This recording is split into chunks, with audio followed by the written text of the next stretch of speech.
하나님의 은혜와 평강이 여러분 심령과 가정 가운데 늘 함께 하시기를 기원합니다. 정채봉 선생님이 지은 멀리 가는 향기라는 책에 실린 살아있는 구유라는 제목의 동화입니다. 한 왕이 있었습니다. 어느 날 왕이 전국 방방 곳곳에 방을 써서 붙였습니다. 섣달은 별이 내리는 달이다. 각자가 별을 받을 구유를 하나씩 만들어라. 살아있는 구유를 만든 사람에게는 큰 상을 내리겠다는 그런 방이었습니다. 사람들은 좋은 구유를 만들기 위하여 좋은 재료, 좋은 솜씨를 다 동원했습니다. 어떤 부자는 주물로 구유를 만들었고, 예술가는 대리석으로 만들었고, 권력가는 몇백 년 된 향나무로 구유를 만들었습니다. 거기에 덧붙여 치장을 합니다. 구유에 금도금을 하는가 하면 아름다운 문양을 새겨 넣기도 하고, 구유 안쪽에 비단을 대어서 우아하고 아름답게 구유를 장식했습니다. 그리고 마침내 심사일이 되자 각자 만든 구유를 가지고 왕 앞에 나왔습니다. 왕이 직접 심사를 하는데 그 방법이 아주 특별합니다. 왕은 가슴속에서 빛나는 별 하나를 꺼내어 만들어 놓은 그 구유에 살며시 놓아보는 것입니다. 주물로 빚고 금도금을 한 그 구유 안에 별을 놓자 순식간에 별은 쇠 인형으로 변했습니다. 대리석으로 만든 구유에 별을 놓자 별은 돌 인형으로 변했습니다. 권력가가 준비한 향나무 구유 안에 별을 넣어 놓자 나무 인형으로 순식간에 변했습니다. 왕은 적지 않게 실망을 하고 자기 궁으로 돌아갑니다. 그런데 문득 군중 틈 사이에 멈칫거리는 한 소녀를 발견하게 됩니다. 그 소녀는 부끄러워서 감히 나오지도 못하는 소녀. 왕이 손짓하며 부릅니다. 부끄러워하지 말고 이리 오라고. 그 소녀는 사실 쓰레기를 치우는 아주 가난한 소녀였습니다. 쓰레기 더미를 치우면서 그 나무 토막을 이어 붙인 아주 초라한 구유, 헝겊 천 조각을 대어서 누가 보기에도 아주 천한, 아주 작은 그런 구유였습니다. 그 구유에 왕이 가슴에서 별을 꺼내 그 구유에 놓았습니다. 그러자 갑자기 별의 숨을 쉬면서 거룩한 아기로 변하는 것입니다. 왕은 기쁨에 넘쳐 외쳤습니다. 이리들 오너라. 이 가난한 소녀의 구유에서 기적이 일어났다. 구유의 몸이 중요한 것이 아니라 구유의 마음이 중요하다. 정직한 마음, 깨끗한 마음, 정갈한 마음에서 그 구유 예수가 태어난다. 거룩한 아기가 태어났다. 이렇게 표현된 아름다운 동화입니다. 여러분 성탄을 준비하며 여러분의 마음은 어떻습니까? 여러분은 성탄절에 먼저 떠오르는 것이 무엇입니까? 여러분은 성탄절에 간직하고 싶은 것, 붙잡고 싶은 것, 회복하고 싶은 것은 무엇입니까? 성탄절에 우리는 많은 것들을 보고 듣고 느끼면서 성탄을 준비하고 성탄을 맞이하게 됩니다. 성탄에 많은 이미지가 있습니다. 상징물이 있습니다. 그 가운데 성탄의 가장 중요한 두 가지 이미지, 두 가지 상징물이 있습니다. 하늘의 별과 땅의 구유입니다. 우리는 크리스마스 트리를 만들 때마다 꼭대기에다 별을 장식합니다. 의미가 있습니다. 신앙적입니다. 동방의 박사들을 인도한 그 별, 어두운 밤에 이 땅에 예수 그리스도가 빛으로 오셨음을 나타내주는 밤하늘의 그 별, 이것이 성탄의 중요한 상징 이미지가 됩니다. 또 하나는 베들레헴 마구간 구유에 태어나신, 구유에 누워 계신 아기 예수, 그 예수를 담고 있는 구유가 성탄의 중요한 이미지, 상징물이 된다는 것입니다. 오늘 본문에는 특별히 누가복음 2장에 베들레헴 마구간 구유에 누워 계신 아기 예수를 우리가 만나게 됩니다. 하나님이 세상에 독생자 구세주를 보내주실 때 예수 그리스도 마구간 그 구유에 누워 계신 아기 예수가 상징하는 것이 무엇일까? 그리고 구유에 누워 계신 아기 예수를 통하여 우리가 받을 은혜는 무엇일까? 성탄의 의미, 그리고 예수님이 이 땅에 구유에 오신 그 의미를 오늘 누가복음 2장을 통하여 다시 한번 깨닫게 되고 하나님이 기뻐하시는 복된 은혜가 넘치는 성탄절 맞이하시기를 주님의 이름으로 기원합니다. 본문 1절과 2절 말씀을 봉독하겠습니다. 1절, 2절 두 절을 함께 봉독합니다. 그때에 가이사 아구스도가 영을 내려 천하로 다 호적하라 하였으니 이 호적은 구레뇨가 수리아 총독이 되었을 때에 처음 한 것이라. 아멘.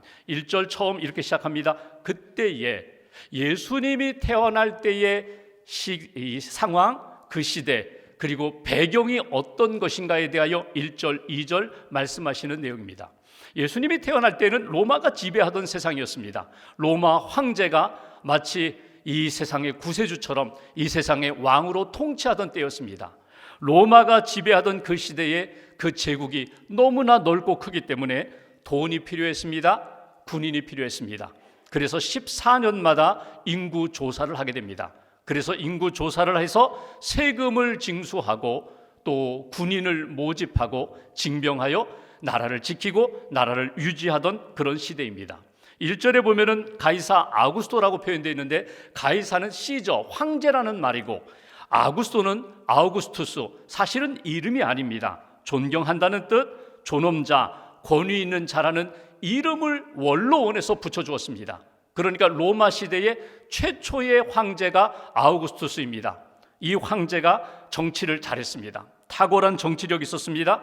점령지를 무력으로만 다스리지 않고 그 나라, 그 문화를 인정해주고 종교 생활 풍습까지 인정해주고 심지어는 법률까지도 로마 법에서 크게 어긋나지 않으면 그 법도 받아들이는 그런 정치가 있습니다. 그래서 자비로운 정치가라고, 로마의 대부라고 그렇게 칭송받았던 사람이 로마 황제 아우구스투스입니다. 이때에 호정령을 내리고 많은 사람들이 자기 본적을 따라, 고향을 따라가서 인구조사에 참여하던 그때에 예수님이 태어나셨다는 것입니다. 여러분, 그때라는 말이 세상의 역사로 보면은 권력자가 정치력을 가지고 힘을 가지고 잘 다스려서 갈등이 없고 평화의 시대라고 그렇게 볼 수 있지만, 신앙적으로 본다면 영적으로 암울한 시대에, 말라기 이후에 400여 년 동안 하나님의 말씀이 들려지지 않았던 영적 암흑의 시대에 예수님을 이 땅에 보내주시는 구원의 역사를 펼쳐가는 하나님의 구원 역사가 시작되었다. 오늘 예수 그리스도를 이 땅에 보내기 위하여 준비하신 하나님의 역사가 이제 이 땅에 예수님이 태어나심으로 구원의 역사가 이루어지는 그 시대였다라고 우리가 볼 수 있는 것입니다. 그러므로 성탄절은 로마 황제와 같은 세상의 권력자나 힘 있는 자에 의해서 이 세상이 구원을 받고 이 세상이 평화를 유지하고 이 세상의 번영을 이루는 것이 아니라, 하나님이 독생자 예수를 보내주심으로, 예수 그리스도가 이 땅에 오심으로 진정한 구원과 진정한 평강을 누리는 시대가 되었다. 이렇게 우리가 말씀을 통하여 영적 의미를 찾게 됩니다. 첫 번째로 우리를 구원하기 위하여 예수님이 이 땅에 오셨는데, 예수 그리스도의 성탄의 의미가 무엇일까? 첫 번째 주시는 메시지는 예수님은 우리를 위한 구원의 주님으로 오셨다는 것입니다.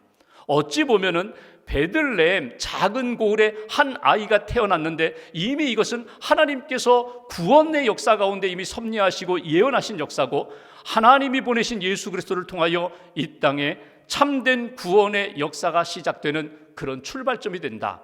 구원의 주님으로 예수님이 오셨습니다. 이 믿음을 확인하고 고백하는 것이 성탄절의 가장 중요한 영적 메시지입니다.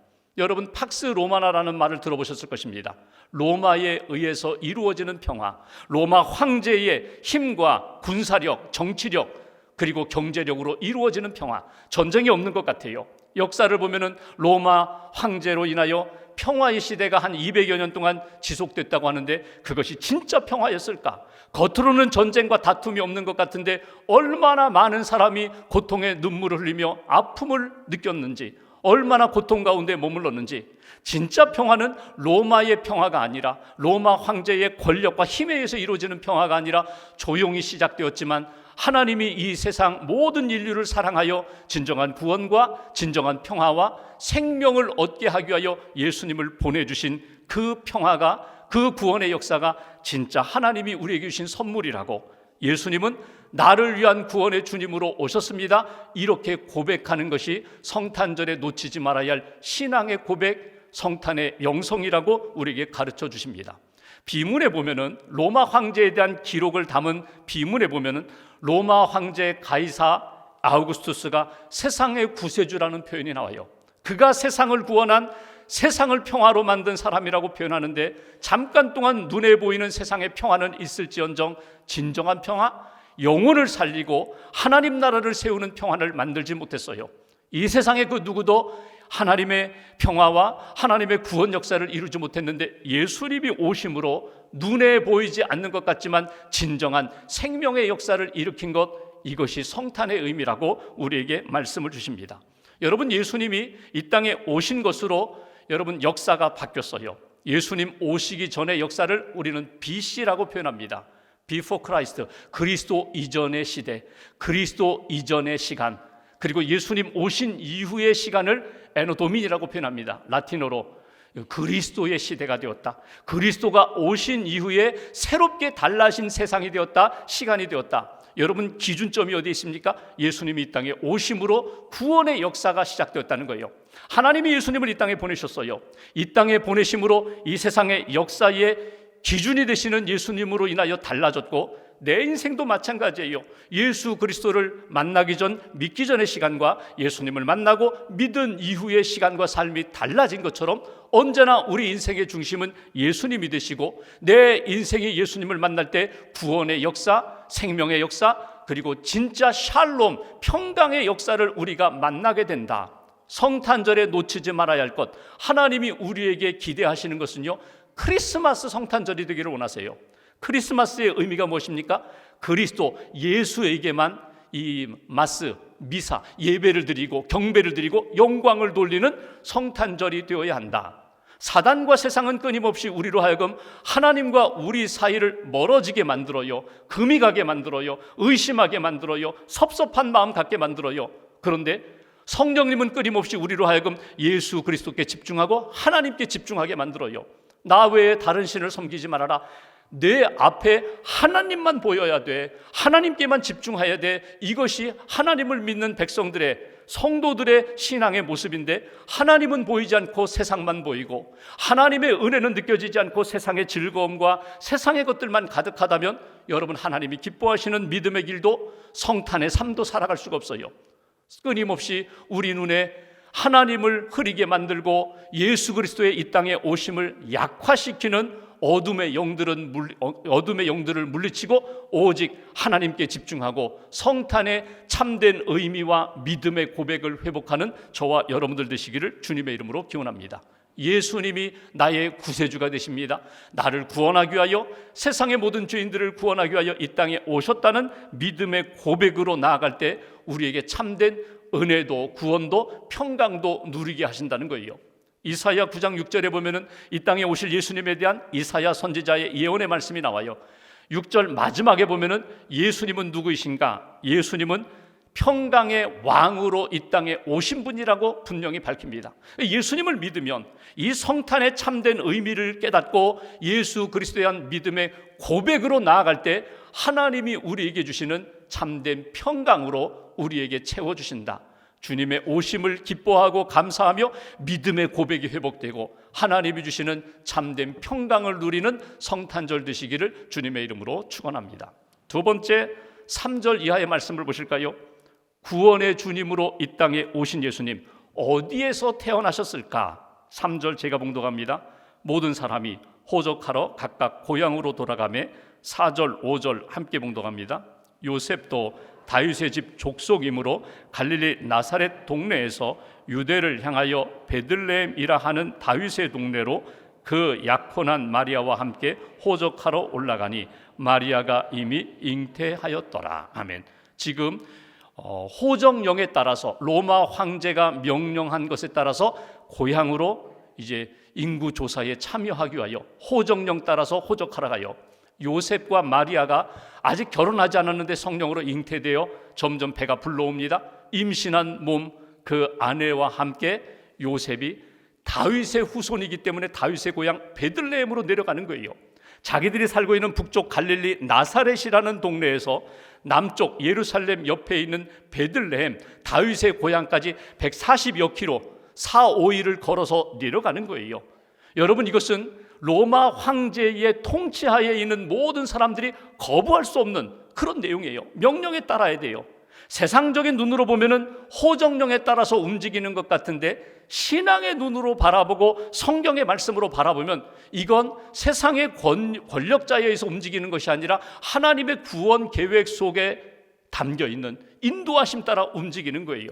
미가서 5장 2절에 보면은 이미 미가 선지자를 통하여 이 땅에 오실 메시아 구원자 예수는 어디에서 태어나시는가? 미가서 5장 2절 베들레헴 에브라다야 너는 유다 족속 중에 작을지라도 이스라엘을 다스릴 자가 네게서 나올 것이라. 구세주가 베들레헴 아주 작은 그 마을에서 예수님이 구세주가 태어나신다고 이미 미가서 선지자를 통해서 말씀을 주셨어요. 그러니까 신앙적으로 본다면 어두운 영적 암흑기에 분명히 메시아를 보내주실 거야, 구세주를 보내주실 거야, 그리스도 예수를 보내주실 거야. 성경에 보니까 어디에서? 베들레헴에서 태어난다고 이미 구약의 미가 선지자를 통하여 말씀을 주셨으니 기대가 있어요. 소망이 있어요. 베들레헴을 주목하면서 기다리던 믿음의 경건한 사람이 있었다는 거예요. 그런 눈으로 바라본다면 베들레헴은 영적인 의미가 있어요. 여러분, 베들레헴의 뜻이 뭡니까? 벳은 집이고요, 레헴은 이건 떡입니다. 떡집이에요. 떡집이 베들레헴이에요. 신앙적인 의미로 본다면 떡을 먹게 하여 사람을 살리는 지역이 베들레헴이에요. 거기에서 누가 오셨다고요? 하나님이 독생자 예수님을 보내주시고 구원의 주님을 보내주셨다. 여러분, 이 베들레헴, 우리 인생의 떡집, 우리 인생의 예수 그리스도가 오신 그 베들레헴이 내 영적인 삶, 믿음의 삶에 중요하다는 거예요. 이 베들레헴에서 태어나신 예수 그리스도, 성탄의 의미가 무엇일까? 두 번째로 예수님은 생명의 떡으로, 생명의 양식으로 우리를 먹이기 위하여, 살리기 위하여 이 땅에 오셨습니다. 이것이 두 번째 주시는 메시지예요. 그러니까 베들레헴에 오셨다는 것은 떡으로, 양식으로 사람을 살리기 위하여, 먹이기 위하여 예수님이 친히 오셨다는 것. 베들레헴 마국간, 여러분 구유, 여러분 이 짐승들이 먹는 밥통입니다. 그 밥통에 양식으로 이 땅에 오셨다, 그 의미예요. 예수님이 이 땅에서 많은 말씀들을 하셨는데 복음서를 보면은 예수님이 내가 누구다라고 표현한 것이 성경에 몇 군데 나와요. 특별히 요한복음에 보면 나는 누구다, 나는 길이다, 나는 진리다, 나는 생명이다, 나는 문이다, 나는 포도나무 가지다. 예수님 자신이 나는 누구라는 표현이 요한복음에 많이 나오는데 6장 48절에 보면 예수님이 이렇게 직접 말씀하십니다. 내가 곧 생명의 떡이다. 내가 곧 떡이라는 거예요. 나를 먹어야 산다, 나를 먹어야 건강하다, 나를 먹어야 하나님의 백성, 하나님의 자녀답게 살 수 있어. 50절에 보면 이는 하늘에서 내려온 떡이다. 내가 그냥 갑자기 생긴 것이 아니라 하나님이 보내주신 떡이라는 거예요. 51절에 보면 사람이 이 떡을 먹으면 영생하리라. 예수님을 먹으면, 생명의 떡이신 예수님을 먹으면 영생하리라. 그럼 예수님을 어떻게 먹어요? 여러분, 예수님이 말씀이 육신이 되어 이 땅에 오셨어요.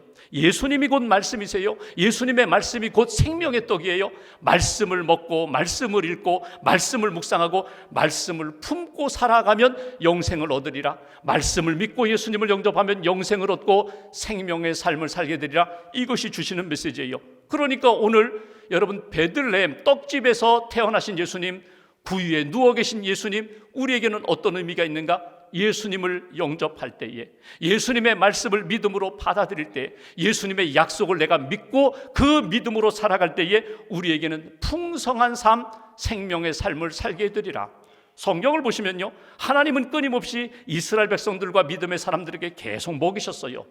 광야 40년 여정 가운데 만나로 먹이셨고요, 그들이 피곤하고 힘들어할 때마다 하나님이 생명의 말씀으로 채우셨어요. 목이 마르다고 할 때에는 물을 내어주셨고, 고기 먹고 싶다고 할 때는 메추라기 먹이셨어요. 여러분, 하나님은 끊임없이 인생들에게 먹여주시는 하나님, 그런데 궁극적으로 먹고 시간이 지나면 배고프고 마시고 시간이 지나면 목마른데 예수님을 먹고 마시면 영생하리라, 풍성한 삶, 목마르지 않는 인생이 되리라. 이것이 주시는 메시지예요. 예수님이 기적을 많이 행하셨습니다. 예수님의 기적 가운데 가장 스펙타클한, 가장 큰 기적이 뭐예요? 보리떡 5개, 물고기 2마리, 소년의 작은 도시락을 가지고 남자 장정만 5,000명을 먹이고 12광주리가 남았어요. 예수님은 끊임없이 먹이시면서 이 떡을 먹고 너희의 삶이 건강하게 풍성하게 살기를 원한다. 육신의 떡만이 아니라, 물질의 떡만이 아니라 영의 양식을 먹고 하나님의 말씀을 먹을 때 너희의 인생은 풍성하게 생명의 삶을 살게 되리라. 예수님 십자가 돌아가시기 전날 밤 제자들과 최후의 만찬을 행하시면서 이렇게 말씀하십니다. 이 떡을 받아 먹어라. 이것이 곧 내 몸이다. 이 포도주를 받아 마셔라. 이것이 곧 내 피다. 너희들이 먹고 마실 때마다 무엇을 생각하라? 무엇을 기억하라? 나를 기억하라. 주님을 기억하라. 주님을 먹고 마실 때, 주님의 약속의 말씀을 붙잡을 때 생명의 삶을 살게 되리라. 이것이 제자들에게 십자가 지시기 전에 마지막 부탁하신 내용이에요. 먹고 마실 때마다 내가 주님, 빵을 먹고 떡을 먹지만 주님을 먹습니다. 주님의 은혜를 먹습니다. 주님의 약속과 생명을 먹습니다. 내가 주님을 먹고 마심으로 생명의 사람이 되었습니다. 이 마음, 이 믿음 놓치지 말아라. 그래서 성탄절에 우리가 파티도 하고 사람들과 만나 즐거운 시간도 나누지만 꼭 기억하실 것이 있어요. 우리는 무엇으로 사는 인생인가? 예수를 먹고 예수를 믿음으로 사는 인생이다. 양식을 먹고 음식을 먹을 때마다 내가 이 음식과 양식을 통하여 내 몸에 에너지를 얻게 되고 힘을 얻는 것처럼 나는 주님의 말씀을 먹고 삽니다. 주님의 은혜로 삽니다. 주님을 통하여 나는 생명의 삶을 삽니다. 구원 받았습니다. 영생과 구원의 확신을 확인하는 것이 성탄절에 우리가 놓치지 말아야 할 영적 의미라고, 베들레헴 떡집에 오셔서 생명의 떡으로 양식이 되셨던 주님 놓치지 말고 주님을 먹고 마시며 주님의 은혜 가운데 하나님이 기뻐하시는 구원의 확신과 영생을 확인하는 저와 여러분들 되시기를 주님의 이름으로 기원합니다. 한 가지를 더 보면, 세 번째, 예수님은 왜 마구간 구유에 누이셨을까? 6절 7절 말씀 보실까요? 2절을 함께 봉독합니다. 거기 있을 그때에 해산할 날이 차서 첫 아들을 낳아 강보로 싸서 구유에 누였으니 이는 여관에 있을 곳이 없음이로라. 예수님 왜 베들레헴, 그것도 마구간, 그것도 왜 구유에 누워 계셨을까? 오늘 성경은 여관이 없어서, 쉴 곳이 없어서, 머물 곳이 없어서, 당시의 여관으로 이야기하면 오늘과 같은 숙박시설이 아닙니다. 그러니까 숙박시설도 있겠지만 대부분 그냥 가정집에서 다락방이라든가 사랑방을 개방하면서 손님을 맞이했어요. 손님을 접대했어요. 근데 여러분, 당시 호정령에 의해서 베들레헴, 다윗의 후손들이 다 베들레헴에 집결하니까 머물 곳이 없어요. 마리아는 점점 해산할 시간이 가까이 오는데, 그래서 어디로 갑니까? 마구간으로 가요. 마구간, 짐승이 있는 곳, 말이 있는 곳, 소가 있는 곳, 거기서 출산합니다. 해산합니다. 그리고 아기 예수를 구유에 담았다는 거예요. 구유에 누였다는 거예요. 하늘 보좌 버리시고 사람의 몸으로 낮고 낮은 자리 겸손하게 오셨는데, 여러분, 이 땅에 많은 삶의 자리 가운데 가장 낮은 자리, 냄새나고 비천한 자리, 마구간, 그리고 구유에 예수님이 누워 계셨다. 여러분, 이 구유가 겸손함의 가장 귀한 상징이 됩니다. 누가복음 2장을 읽어가다 보면 12절에 이런 말씀이 있습니다. 천사가 목자들에게 예수 탄생의 기쁜 소식을 전하며 이렇게 말합니다. 너희가 가서 강보에 쌓여 구유에 누워 있는 아기를 보리니 이것이 너희에게 표적이니라. 표적이 뭐예요? 사인이라는 거예요. 너희가 이 땅에 태어난 많은 아이들 가운데 진짜 구세주가 누군가? 마구간에 구유에 담겨있는 아기를 보리니 이것이 표적이니라. 영적인 의미가 담겨있다. 진짜 구세주임을 확인하는 예수 그리스도가 되신다. 그래서 목자들이 달려가 경배를 하잖아요. 여기 구유에 탄생하신 예수님의 성탄절에 의미가 있다는 것입니다. 세 번째, 예수님은 겸손한 몸으로, 겸손한 모습으로 이 땅에 오셨습니다. 낮고 낮은 자리 구유에 누이신 예수님을 바라보면서 겸손함으로 오신 예수님의 그 영성을 성탄절에 잃어버리지 말아야 합니다. 회복해야 합니다. 겸손의 가장 낮은 자리, 극치로 오신 예수님, 만왕의 왕이신 예수님이 낮은 자리에 오셨어요. 우리가 예수님을 만나려면 어디로 가야 돼요? 높은 곳, 화려한 곳, 사람이 많은 곳이 아닙니다.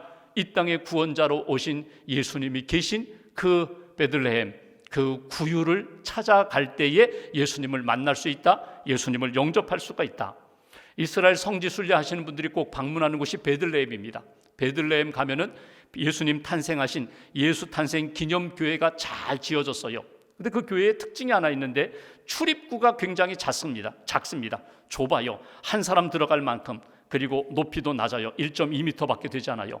십자군 전쟁 때 군인들이 말을 타고 이 거룩한 곳에 들어오지 못하도록 아주 문을 좁게 만들었어요. 그래서 왕이든 귀족이든 군인이든 누구든지 이 예배당에 들어오려면 말에서 내려 고개를 숙이고 겸손하게 들어와야 된다. 믿음으로 들어와야 된다. 그리고 그 예배당에서 이렇게 강단 옆쪽으로 가면은요, 예수님 여기 탄생한 곳입니다. 여기가 예수님 구유에 누워 계셨던 곳입니다. 그 자리가 있어요. 거기를 가려면요, 여러분 가보신 분들 알겠지만 더 허리를 굽혀야 돼요. 거의 기어가듯이 낮은 자세가 되어야지만 그곳으로 갈 수 있어요. 어느 목사님이, 한국 목사님이 성도들과 함께 성지순례를 갔어요. 베들레헴 예수 탄생 기념교회 이렇게 한 줄로 서서 이제 들어가려고 하는데 저기 입구 위에 흰 종이가 붙어 있어요. 보니까 한글 같아요. 무엇이 쓰여 있나, 무슨 안내문인가. 이렇게 가까이 가서 보니까 한글로다가 이렇게 쓰여 있습니다. 머리 조심. 이렇게 머리 들고 가면 쾅 부딪힌다는 거예요. 머리를 숙이세요. 자세를 낮추세요. 이건 맞아요. 머리 조심. 겸손해야만 다치지 않습니다. 겸손해야만 주님이 탄생하신 그 예배당에 가서 은혜를 받습니다. 더 겸손하고 낮아야만 예수님 태어나신 그 자리에서 주님의 은혜를 만날 수 있습니다. 여러분 신앙생활하면서 성탄절에 우리가 꼭 놓치지 말아야 할 믿음의 자세, 성탄의 영성이 무엇입니까? 그것은 겸손입니다. 내가 주님을 영접하고 주님을 만나려면 내가 더 낮아져야 합니다. 더 낮아져 겸손할 때에 주님을 만날 수 있고 주님의 은혜를 받을 수 있다. 오래전 캐나다 몬트리올의 한 초등학교에서 성탄을 앞두고 연극을 준비합니다. 연극 원하는 학생들을 이렇게 지원받습니다. 초등학교 4학년 랄프라는 학생이 자기도 연극에 참여하겠다고 지원했습니다. 그런데 이 아이는 선천적으로 말을 더듬고 생각이 민첩하지 못해 연극 배우로 이렇게 함께 하기가 어렵습니다. 근데 자기는 하고 싶다는 거예요. 선생님이 생각하다가 배려했어요. 그래, 너도 하자. 그리고 배역을 주는데 여관 주인 배역을 주었습니다. 대사는 딱 하나예요. 방이 없어요. 그 얘기만 하면 돼요. 방이 없어요. 2번, 3번 요셉과 마리아가 방이 있어요? 방이 없어요. 그것만 아주 계속 반복해서 외워서 준비를 했어요. 연극 당일날 요셉과 마리아가 문을 두드립니다. 문을 열자 이 랄프가 이야기합니다. 방이 없어요. 아주 또렷하게 그렇게 대사를 했어요. 그러자 요셉이 아니 지금 내 아내가 만삭이 되어서 출산이 가까운데 좀 방 좀 내주세요. 또다시 이야기합니다. 방이 없어요. 그런데 3번째 요셉이 또 그럼 우리가 어디로 갑니까? 이 추위에 어디로 갑니까?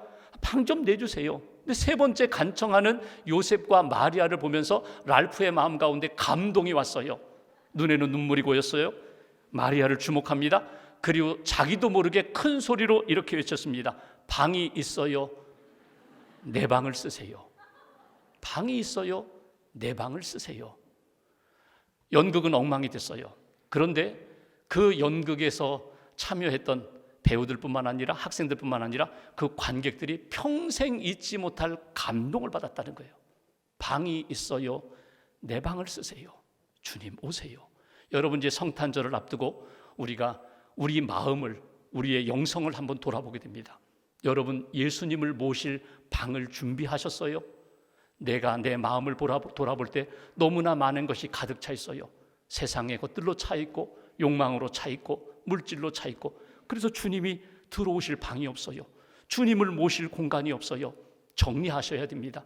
주님을 다시금 영접하고 주님이 주시는 은혜와 구원의 기쁨과 참된 평강을 누리고자 한다면 여러분 우리 마음 가운데 예수님을 모실 방을 준비하셔야 합니다. 우리가 오늘 120장 찬송 4절 마지막 부분 오 임마누엘 예수님 내 마음에 오소서, 오 임마누엘 예수님 내 마음에 오소서, 내 마음에 오셔서 나를 만져주시옵소서.